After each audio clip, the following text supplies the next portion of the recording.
সে প্রতিনিয়ত তার সেনাবাহিনীকে ব্যবহার করত।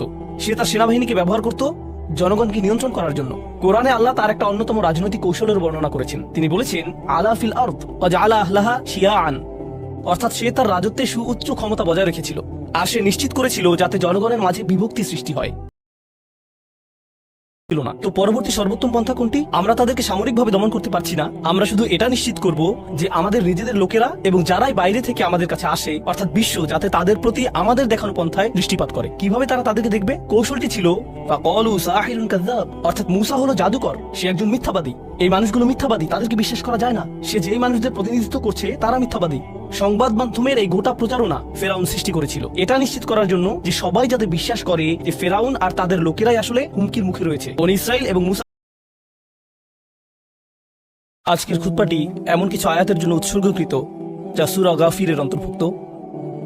আর এখানে আপনাদের প্রতি আমার পরামর্শ হলো, এই জুমার নামাজ শেষ হওয়ার পর সাপ্তাহিক ছুটিতে আপনাদের হাতে যতটুকু সময় রয়েছে, এই সময়ে সূরা গাফির পাঠ করুন এবং আল্লাহর এই বাণী নিয়ে গভীর চিন্তা করুন। যেমনটি আপনাদের অনেকেই এই সময়টিতে অনুভব করছেন, তেমনি আমিও অনুভব করছি। এটা কোরআনের এমন একটা স্থান যা বর্তমান পরিস্থিতিতে আমাদেরকে কিছুটা উপশম প্রদান করতে পারে এবং চিন্তা করার জন্য কিছু উপকরণের যোগান দিতে পারে, এবং হয়তো চারপাশের পৃথিবী সম্পর্কে কিছু পথ নির্দেশও প্রদান করতে পারে। যে আয়াতগুলো আপনাদের সামনে আলোচনার জন্য আমি বাছাই করেছি তা হলো মূসা আলাইহিস সালামের ঘটনা সম্পর্কিত একটা অনুচ্ছেদ, যে ঘটনা কোরআনের অনেক অনেক স্থানে বর্ণিত হয়েছে, কিন্তু এখানে সূরা গাফিরের ঘটনাটি অন্য স্থানগুলোর চেয়ে আলাদা ভঙ্গিতে বর্ণিত হয়েছে। এর অবস্থান অনন্য। প্রথম যে আয়াতটি আমি আপনাদের সামনে পাঠ করছি তা হলো, আল্লাহ আজ্জা ওয়া জাল্লা মূসা আলাইহিস সালামকে ফিরআউনের কাছে প্রেরণ করেছিলেন, আর তিনি এই সম্পর্কে বলছেন, বি আয়াতিনা ওয়া সুলতানিম মুবিন, অর্থাৎ আমাদের আয়াত এবং সুস্পষ্ট কর্তৃত্ব সহকারে। দৃশ্যপটটি বোঝানোর জন্য বলছি, ফেরাউনকে তখন সুপার পাওয়ার হিসেবে বিবেচনা করা হতো, আর তার রাজত্বকে বিবেচনা করা হতো সেই সময়কার সবচেয়ে শক্তিশালী রাজত্ব হিসেবে। পৃথিবীর কোনো সেনাবাহিনী ফেরাউনকে মোকাবেলা করার স্পর্ধা দেখাতো না, আর পৃথিবীর অন্য ক্ষমতাধর সভ্যতাগুলোর সাথেও তাদের রাজনৈতিক মৈত্রীবন্ধন ছিল। অন্য জাতিগুলোর রাজ পরিবারের সদস্য এবং রাজপুত্রগণ ফেরাউনের সাম্রাজ্যে এসে প্রশিক্ষণ গ্রহণ করত। তো ফেরাউন রাজবংশ ছিল সেই সময়ের সুপার পাওয়ার, অর্থনৈতিকভাবে, সামাজিকভাবে, রাজনৈতিকভাবে। আর তাদের বিশাল স্থাপনাগুলো, যেগুলোর কিছু কিছু এখনো দাঁড়িয়ে আছে, সেগুলো নির্মাণের একটি কারণ এটাও যে যখন কেউ সেগুলোর পাশ দিয়ে হেঁটে যেত, অথবা তাদের জাহাজগুলো এর পাশ দিয়ে অতিক্রম করত, কিংবা ভ্রমণকারীরা যাতায়াত করত, তারা এই স্থাপনাগুলোর দিকে দৃষ্টিপাত করত আর ভাবতো যে আমরা এই লোকদের সাথে ঝামেলায় জড়াতে চাই না, এই লোকেরা অনেক বেশি অগ্রসর, তাই তাদের সাথে বিবাদে না যাওয়াই উত্তম। কোরআনের অন্যত্র ফেরাউনের গোটা সভ্যতাটিকে বর্ণনা করা হয়েছে দিল আওতাদ হিসেবে, অর্থাৎ কিলোকের অধিকারী জনগোষ্ঠী, ফিরআউন দিল আওতাদ। এই বিষয়ে তাফসীরকারগণ অনেক মন্তব্য করেছেন, তবে এর মধ্যে কয়েকটা বিষয় আমি আপনাদের সামনে উল্লেখ করব। যখন আপনার সেনাবাহিনী বড় হয় অথবা আপনার রাষ্ট্রটি সেনা নির্ভর হয়, তখন আপনাকে বিভিন্ন অঞ্চল জুড়ে সেনাবাহিনীকে সঞ্চালিত করা অব্যাহত রাখতে হয়। এজন্য সেনাবাহিনী যেখানেই যায় তারা শিবির স্থাপন করে, আর এই শিবিরগুলো হয় সহজে বহনযোগ্য। আর সেনা শিবিরকে বহনযোগ্য হতে হলে যেখানেই যান আপনাকে তাঁবুগুলোকে কিলোক দিয়ে মাটির সাথে আটকাতে হবে। আর আরবিতে অতীত অর্থ হলো তাঁবু, তাঁবু আটকানোর কিলোক। এর অনেকগুলো অর্থ রয়েছে, কিন্তু একটি অর্থ অনুযায়ী এখানে শব্দটি ইঙ্গিতপূর্ণ। এখানে রূপক অর্থে ফেরাউনের ব্যাপারে বলা হচ্ছে। এক অর্থে তার ছিল বিরাট সেনাবাহিনী, যে এটা সবসময় সঞ্চালিত করেছিল, কিন্তু এটা এই ধারণা প্রদান করে যে সে প্রতিনিয়ত তার সেনাবাহিনীকে ব্যবহার করত। সে তার সেনাবাহিনীকে ব্যবহার করত জনগণকে নিয়ন্ত্রণ করার জন্য। কোরআনে আল্লাহ তার একটা অন্যতম রাজনৈতিক কৌশলের বর্ণনা করেছেন। তিনি বলেছেন, আলা ফিল আরদ ওয়া জাআলা আহলাহা শিয়াআন, অর্থাৎ সে তার রাজত্বে সুউচ্চ ক্ষমতা বজায় রেখেছিল, আর সে নিশ্চিত করেছিল যাতে জনগণের মাঝে বিভক্তি সৃষ্টি হয়। সে নিশ্চিত করেছিল যাতে জনগণ বিভাজনযুক্ত থাকে। আল্লাবিবু মিনাল ইশারাতে ইয়াফহামু, এটাই ছিল ফিরআউনের কৌশল, যে তার শাসনে কিছু মানুষকে দাসের মতো করে রাখবে, মানবেতর অবস্থার মধ্যে রাখবে। আর যখন সে এমনটা করছিল, তখন আল্লাহ মূসা আলাইহিস সালামকে তার কাছে পাঠালেন তাকে সতর্ক করার জন্য। আর তাকে শুধুমাত্র আল্লাহর আয়াত, ওহী এবং বাণী দিয়ে প্রেরণ করলেন না, বরং সাথে দিলেন সুলতানিম মুবিন। সুলতান বিমাআনা দালিল, সুলতান হলো বুরহান, সুলতান হলো প্রমাণ, কিন্তু সুলতানের অর্থ কর্তৃত্ব। আল্লাহ সত্য প্রেরণ করেছেন। সত্য আর সেনাবাহিনী এক জিনিস নয়। সেনাবাহিনীর আছে অস্ত্র, সেনাবাহিনীর একটি উপস্থিতি রয়েছে, সেনাবাহিনী আক্রমণ করতে পারে, সেনাবাহিনী হত্যা করতে পারে, সেনাবাহিনী রক্ত ঝরাতে পারে। কিন্তু আল্লাহ বলছেন মূসা আলাইহিস সালামকে যা দেয়া হয়েছিল তা নিজেই একটি কর্তৃত্ব। সত্য নিজেই একটি কর্তৃত্ব, আর তাকে এই কর্তৃত্ব দিয়েই ফিরআউনের কাছে পাঠানো হয়েছিল। আর এখন আমরা দেখব এর পরে যা এসেছে, ইলা ফিরআউনা ওয়া হামানা ওয়া কারুন। আল্লাহ শুধু ফিরআউনের কথা বলেননি, তিনি বলছেন যে তিনি এই কর্তৃত্ব প্রেরণ করেছেন ফেরাউনের কাছে, সম্রাটের কাছে, সরকারের কাছে। ফেরাউন সরকারের প্রতিনিধিত্ব করে, হামান তার সামরিক উপদেষ্টার প্রতিনিধিত্ব করে। তো হামানের কথাও এসেছে। আর তারপর কারুন, সে এমন একটি শ্রেণীর প্রতিনিধিত্ব করে ফেরাউন যাদেরকে দাস বানিয়ে রেখেছিল, তাদের ভেতরে থেকে সে ফেরাউনের পক্ষে কাজ করত। সে বনী ইসরাইলকে দাস বানিয়ে রেখেছিল। বনী ইসরাইল ছিল ফেরাউনের দাস, কিন্তু বনী ইসরাইলের মধ্য থেকে কিছু মানুষকে প্রচুর অর্থ প্রদান করা হতো তাদের নিজের লোকদের উপর নজরদারি করার জন্য। আর ফেরাউন তাদেরকে ধনী হওয়ার সুযোগ দিয়েছিল। বনী ইসরাইলের অন্য সকল মানুষ ছিল দরিদ্র, কিন্তু কারুন ছিল একজন মিলিয়নিয়ার। সে কিভাবে মিলিয়নিয়ার হয়েছিল? যখন তার নিজের লোকরা সবাই ছিল দাস। বাগা আলাইহিম, সে ছিল একজন গোয়েন্দা, আর সে তার নিজের লোকদের উপর গোয়েন্দাগিরি করত, আর সে তার নিজের লোকদের সাথে বিশ্বাসঘাতকতা করেছিল। এভাবেই সে ধনী হয়েছিল। তো এখন মুসা আলাইহিস সালামের এই বার্তা যাচ্ছে এমন কর্তৃত্বের কাছে যে জাতিকে দাসে পরিণত করেছিল। তার সামরিক শাখাগুলোর প্রতিও বার্তাটি দেয়া হয়েছিল, আর ইমানদারদের মধ্যে অবস্থিত মুনাফিক এবং গোয়েন্দাদের প্রতিও বার্তাটি প্রদান করা হয়েছিল। তিনটি শ্রেণীর প্রতি, এদের সবার প্রতি একযোগে, ইলা ফিরাউনা ওয়া হামানা ওয়া কারুন। আর তারা সকলে একই যোগে জবাবের কৌশল নিয়ে আসলো। আবারও আপনাদেরকে স্মরণ করিয়ে দিচ্ছি, সেই সময় এটা ছিল সবচেয়ে শক্তিধর সাম্রাজ্য। কেউ তাদের বিষয়ে প্রশ্ন তুলত না। তাদের সেই স্বাধীনতা ছিল, তারা যা খুশি তাই করতে পারত। তো তারা যদি চাইতো বনী ইসরাইলকে হত্যা করতে পারত, তাদেরকে শেষ করে দিতে পারত। কিন্তু তারা আসলে বনী ইসরাইলের এই ভোগান্তিকে ব্যবহার করতে চেয়েছিল। তাদের কাছ থেকে অন্য আরো রাজনৈতিক সুবিধা হাসিল করছিল। তো তাদেরকে তারা জীবিত রেখেছিল।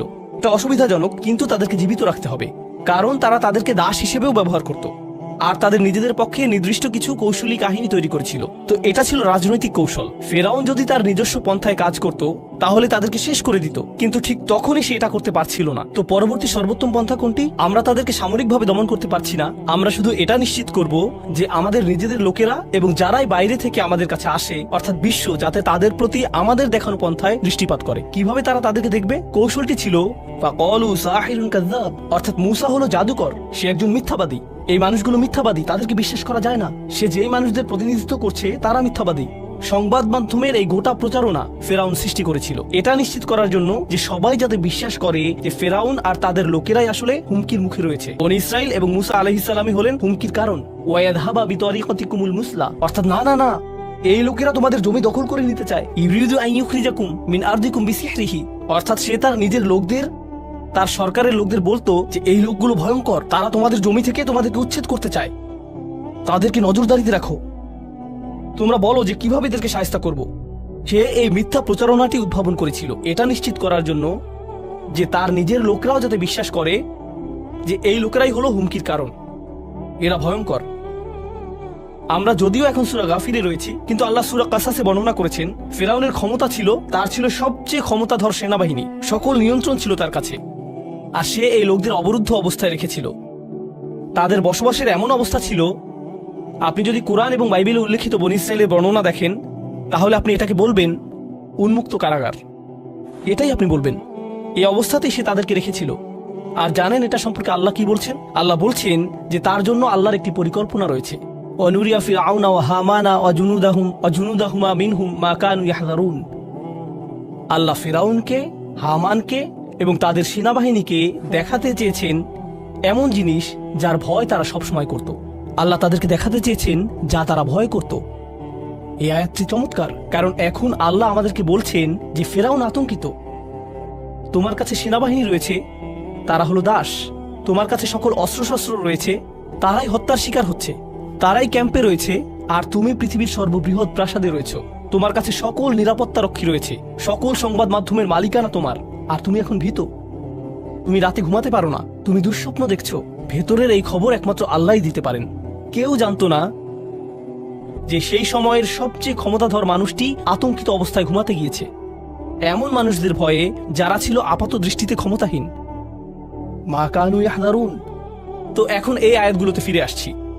এই খুতবাটি সম্পূর্ণ, এই খুতবাটির বিষয়বস্তু হলো ফেরাউনের কৌশলগুলো উপলব্ধি করা। সে আতঙ্কিত, তাকে এই লোকগুলোকে নিয়ন্ত্রণ করতে হবে। সে কি করবে? কোরআনে আল্লাহ তার কৌশলের উল্লেখ করেছেন, যাতে আমরা তার পরে আসা প্রত্যেকটি ফিরাউন সম্পর্কে জানতে পারি। এটা কোরআনে বর্ণিত কৌশলের নকশা প্রত্যেক ফিরাউনের জন্য, যারা সেই ফিরাউনের পরে আসবে। আসাতিরুল আউয়ালিন, এটা শুধুমাত্র আগের যুগের ঘটনা না। ফিহি যিকরুকুম, এটা তোমাদের কথা বলছে, তোমাদের পরিস্থিতি। তো এখন ফালাম্মা জাআহুম বিল হক মিন ইনদিনা ক্বালু, যখন সত্য এসে উপস্থিত হলো এবং এটা পরিষ্কার হলো যে সে অন্যায় করছে, এর কারণ মুসা আলাইহিস সালাম যখন আসলেন, প্রথম যে দাবি মুসা আলাইহিস সালাম করেছিলেন তা হলো আন আরসিলা মাআনা বানি ইসরাইল, তোমাকে এই মানুষগুলোকে ছেড়ে দিতে হবে। তারা তোমার দাস নয়, তারা আল্লাহর দাস। তুমি তাদেরকে দাস হিসেবে রাখতে পারবে না, তুমি তাদেরকে এই ক্যাম্পে রাখতে পারবে না। এটা ছিল মুসা আলাইহিস সালামের প্রথম দাবিগুলোর একটি। আর যখন এই দাবিটি স্পষ্ট হয়ে গেল, ফিরআউনের জবাব কি ছিল? আল্লাহ তার জবাবের বর্ণনা দিচ্ছেন, উকতুলু আবনা আল্লাযীনা আমানু মাআহু, তার প্রতি যারা ঈমান এনেছে তাদের সন্তানদেরকে হত্যা করো। তাদের সন্তানদেরকে হত্যা করো। তাদেরকে হত্যা করাতে আমাদের আগ্রহ নেই। তাদের সন্তানদেরকে হত্যা করার মাধ্যমে আমরা তাদের মনোবল ভেঙে দিব। তাদের সন্তানদেরকে লক্ষ্যবস্তুতে পরিণত করো, শিশুদেরকে লক্ষ্যবস্তু বানাও, আর যথেষ্ট সংখ্যক নারীদেরকে জীবিত রাখো। তারা শিশু জন্ম দিতে থাকবে। যদি তারা পরবর্তীতে প্রতিরোধ গড়ে তোলার চিন্তা করে অথবা প্রতিবাদ করার চিন্তা করে, তখন আরো বেশি শিশু হত্যা করবে। তুলু আবনা আল্লাযীনা আমানু মাআহু ওয়াস্তাহইয়ু নিসাআহুম, এই লোকদের মনোবল ভেঙে দেয়া তার সামরিক কৌশলের অংশ ছিল। সে শুধু বলতে পারত যে প্রাপ্তবয়স্কদেরকে হত্যা করো। না না না না না, প্রত্যেক সামরিক প্রচারণার অংশ হলো আমাদেরকে শিশুদের হত্যা নিশ্চিত করতে হবে। এটাই ছিল তার কর্মপন্থা। উকতুলু আবনা আল্লাযীনা আমানু মাআহু ওয়াস্তাহইয়ু নিসাআহুম ওয়া মা কাইদুল কাফিরিনা ইল্লা ফি যালাল। আয়াতটির শেষে আল্লাহ এটা বলতে পারতেন যে ওয়া মা কাইদুল ফিরআউন ইল্লা ফি যালাল। ولم يقل ذلك، قال وما كيد الكافرين إلا في ضلال، فلم يقيد الآية بفرعون سبحانه وتعالى. قال عند نهاية الآية وما كيد الكافرين من الآن إلى الأبد إلا في ضلال. কাফেরদের ষড়যন্ত্র সবসময় বিফলে যাবে, সবসময়ই বিফলে যাবে। এর মাধ্যমে আল্লাহ আমাদেরকে বলছেন যে ফিরআউনের এই কৌশল এখানেই শেষ হবে না, যুগে যুগে ফিরআউনরা ফিরে আসবে আর তারাও একই কৌশল গ্রহণ করবে, আর সবশেষে এই কৌশল ব্যর্থ হবে। ওমা কাইদুল কাফিরিনা ইল্লা ফি দালাল। এখন লক্ষ্য করুন, এই কৌশলটিও কাজ করল না। সে তখনও এই কণ্ঠস্বরকে রুদ্ধ করতে পারছিল না। আর এই লোকগুলো তাদের বিশ্বাস ত্যাগ করছিল না, তারা আশা ত্যাগ করছিল না। কেন তারা এখনো আশাবাদী? আমি তাদের শিশুদেরকে হত্যা করছি, কেন তারা এখনো আশাবাদী? কেন তারা এখনো মুসা আলাইহিস সালামের অনুসরণ করছে? কেন তারা এখনো তাদের নবীকে অনুসরণ করছে? আমরা এটা বুঝতে পারছি না। তো সে বলল, আমাদেরকে চূড়ান্ত সমাধানে আসতে হবে। যারানি ইয়ক্তুল মুসা, আমি তাদের নেতাকে হত্যা করব, তাদের ইমামকে হত্যা করব, তাদের চিন্তা নায়ককে হত্যা করব। এখন তারা মুসাকে অনুসরণ করছে, তো মুসাকে হত্যার মাধ্যমে শুরু করব। যদিও আইনত মুসা ছিলেন সেই সময়কার মিশরীয় সরকারের নাগরিক, তিনি আসলেই নাগরিক ছিলেন, তাকে দাস হিসেবে গণ্য করা হতো না, কারণ তিনি রাজমর্যাদায় লালিত হয়েছিলেন। কিন্তু এই মুহূর্তে এটা এত বড় হুমকির কারণ যে যদি তুমি আমাদের নিজেদের দেশের নাগরিকও হও, আমরা তোমাকে হত্যা করব, কারণ তুমি অতিরিক্ত প্রভাব সম্পন্ন। এজন্যই তোমার কণ্ঠ রোধ করে দিতে হবে, এমনকি দেশের ভিতরকার কণ্ঠ রোধ করে দিতে হবে। মুসাকে হত্যার মাধ্যমে আমি শুরু করব। তা আমাদের নিজের লোকদেরকেও এই বার্তা দিবে যে কেউ নিরাপদ নয়, নিশ্চুপ থাকাই তোমাদের জন্য মঙ্গলজনক। এটা ফিরআউনের কৌশল। আর তারপর যাকে আপনারা সংবাদ সম্মেলন বলতে পারেন, ফিরআউন নিয়মিত সংবাদ সম্মেলন করে থাকে আদিম যুগ থেকে। এই সংবাদ সম্মেলনে সে এরকম বলছে, ইন্নী আখাফু আন ইউবদিলা দীনাকুম আও আন ইউযহিরা ফিল আরদিল ফাসাদ। আমরা যদি এই লোকগুলোকে ছেড়ে দেই আর মুসাকে ছেড়ে দেই, সে তোমাদের ধর্মকে পরিবর্তন করে দিবে, সে তোমাদেরকে মৌলবাদী করে দেবে, সে তোমাদেরকে চরমপন্থী বানিয়ে দেবে, সে তোমাদেরকে এই অসভ্য ধর্মে ধর্মান্তরিত করে দেবে। আর সে যদি এটা করে তাহলে দেশ দুর্নীতিতে সয়লাভ হয়ে যাবে। নিজেদের জাতিটাকে আমাদের রক্ষা করতে হবে। আমাদের জাতি ইতিমধ্যেই পারফেক্ট। জানেন আরবিতে পারফেকশনের জন্য ব্যবহৃত অন্যতম একটা শব্দ কি? আল মুসলা, তানিস মিনাল আমসাল। আর সেটা কি?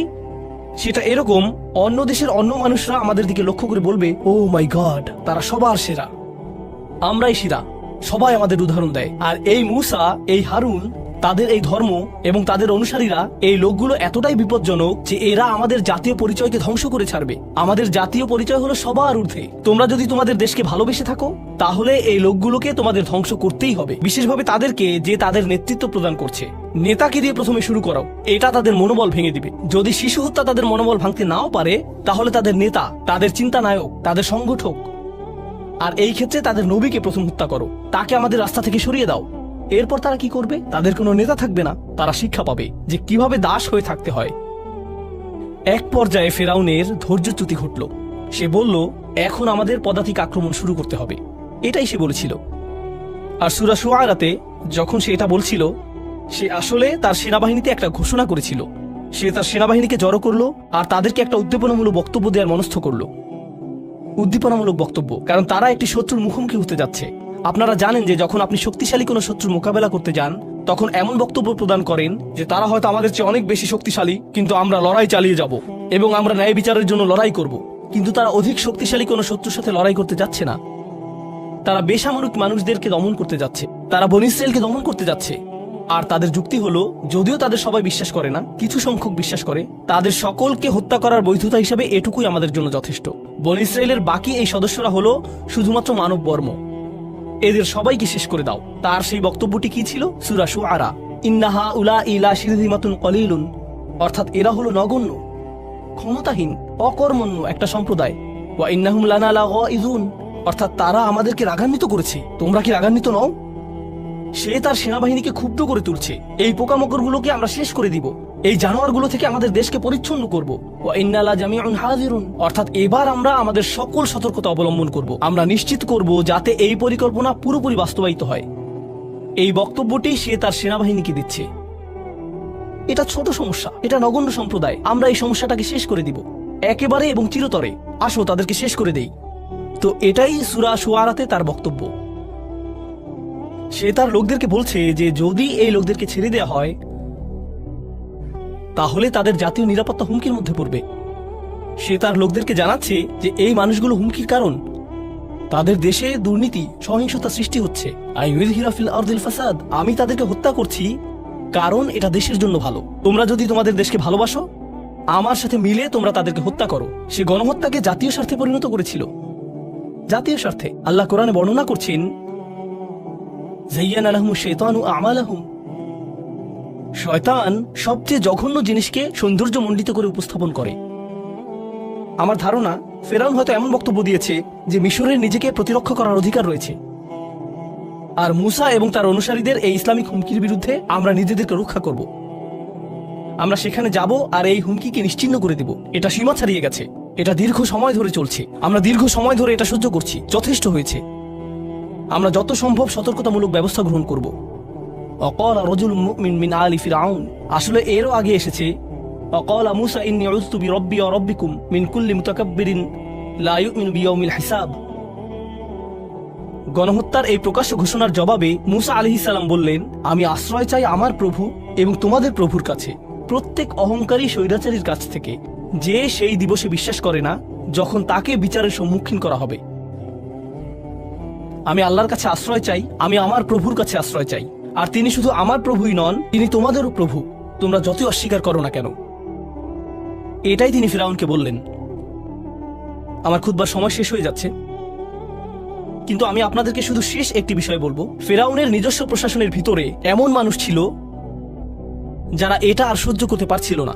মিশরে বসবাসকারী এমন মানুষ ছিল যারা দেখেছে যে ফিরআউন মানুষকে দাসে পরিণত করেছে, এটা অন্যায়। আর আমি জানি যে যদি আমি আওয়াজ তুলি আমিও গ্রেফতার হতে পারি, আমরা হয়তো খুনের শিকার হতে পারি, কেউ জানবেও না কিভাবে এটা হলো। কিন্তু তাদের একজন, যিনি তার ঈমান গোপন করে রেখেছিলেন আর তিনি তার চেতনাকে এতদিন লুকিয়ে রেখেছিলেন, একটা সময় যখন আসলো যখন এমনকি তিনিও আওয়াজ তুললেন। তিনি মুমিন আলি ফিরআউন হিসেবে সুপরিচিত। তার বক্তব্যটি আসলেই খুব শক্তিশালী। যেহেতু এই খুতবার সময় শেষের দিকে, আমি আপনাদেরকে অনুপ্রাণিত করছি যে সূরা গাফিরে বর্ণিত এই বক্তব্য সম্পূর্ণটি মনোযোগ দিয়ে পাঠ করুন। তিনি কি বলছেন, তার বক্তব্য কেন এত গুরুত্বপূর্ণ যে আল্লাহ মানবজাতির কাছে প্রেরিত তার সর্বশেষ বাণীতে তা অন্তর্ভুক্ত করলেন। তার বক্তব্য থেকে আমি শুধু আপনাদের একটি বিষয় বলবো, আতাকতুলুনা রাজুলান আইয়াকুলা রাব্বি আল্লাহ, তোমরা কি এই ব্যক্তিকে এজন্য হত্যা করবে সে বলে যে আমার প্রভু হলেন আল্লাহ? ওয়াকাদ জাআকুম বিল বাইয়িনাতি মির রাব্বিকুম, আর তোমাদের প্রভুর কাছ থেকে সকল প্রমাণ এসে পড়েছে। ওয়া ইন ইয়াকু কাযিবান ফাআলাইহি কাযিবুহু ওয়া ইন ইয়াকু সাদিকান ইউসিবকুম বা'দুল্লাযী ইয়াইদুকুম।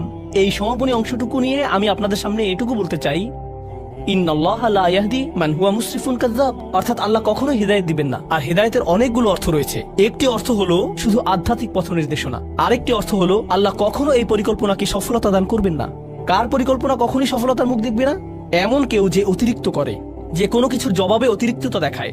ফেরাউন যখন বলে যে তারা যদি আমাদের একজনকে হত্যা করে আমরা তাদের 1000 হত্যা করব, আর এতেই আমাদের মুখে হাসি ফুটে উঠবে, একেই বলা হয় মুসরিফ। আর তারপর যখন আমরা হত্যাকাণ্ড চালাবো, আমরা যে অতিরিক্ত করছি তা বলার পরিবর্তে পৃথিবীকে আমরা বলবো যে আমরা শুধুমাত্র আত্মরক্ষা করছি, আর এটাই ন্যূনতম। বিষয়টা খুবই দুর্ভাগ্যজনক, কিন্তু এটা করা ছাড়া উপায় নেই। কাযযাব।